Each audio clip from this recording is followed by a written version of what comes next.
Notre rôle dans la fabrique de la ville, finalement, il est multiple. Il est à la fois économique, social et sociétal, évidemment.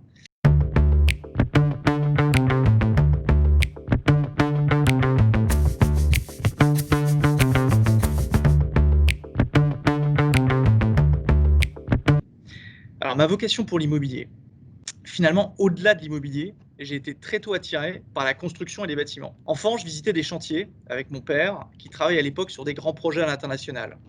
Et j'en ai retiré un vrai attrait, à la fois pour le terrain et pour les réalisations concrètes. Puis au fil de l'eau, c'est devenu une vocation, tant notre métier est riche. À partir d'une ambition, finalement, on conçoit, on développe, on opère des bâtiments et des lieux de vie. Alors, notre rôle dans la fabrique de la ville, au travers du groupe Galimo et de ses centres, finalement, il est multiple. Il est à la fois économique, social et sociétal, évidemment. On investit dans le développement des villes en créant et finalement en maintenant les emplois en local, mais également en animant des lieux de vie. Nos centres, c'est des lieux de vie, on les anime et on conserve la consommation sur les territoires où on est implanté. Et finalement, conserver cette consommation sur les territoires où l'on est implanté, ça permet d'éviter le phénomène d'évasion, à la fois vers les grandes métropoles qui sont à proximité de nos sites, euh, mais également vers le e-commerce.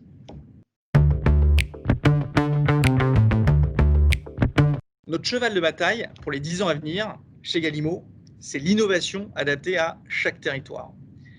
Ça veut dire quoi, l'innovation adaptée à chaque territoire? Ça veut dire co-construire des nouvelles réponses adaptées à chacune des villes.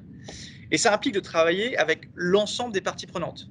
Les clients, évidemment, les consommateurs, bien sûr, mais aussi les commerçants, les travailleurs, les politiques, les associations.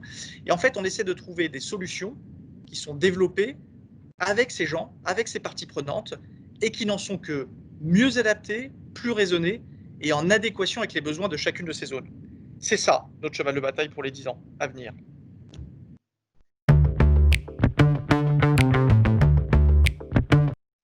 Alors, quelques arguments pour les jeunes qui devraient rejoindre la fabrique de la ville. Tout d'abord, c'est des métiers incroyables. Pour tous ceux qui souhaitent participer, à la fois de manière hyper concrète, super visible, au développement de la ville, en tenant compte des évolutions dans le monde dans lequel ils vivent. Et finalement, c'est des opportunités de contribuer à ce monde de demain, de traduire ces enjeux qui sont à la fois économiques, qui peuvent être sociaux, qui peuvent être sociétaux, en actes concrets pour une ville plus humaine, de plus en plus humaine et évidemment plus durable.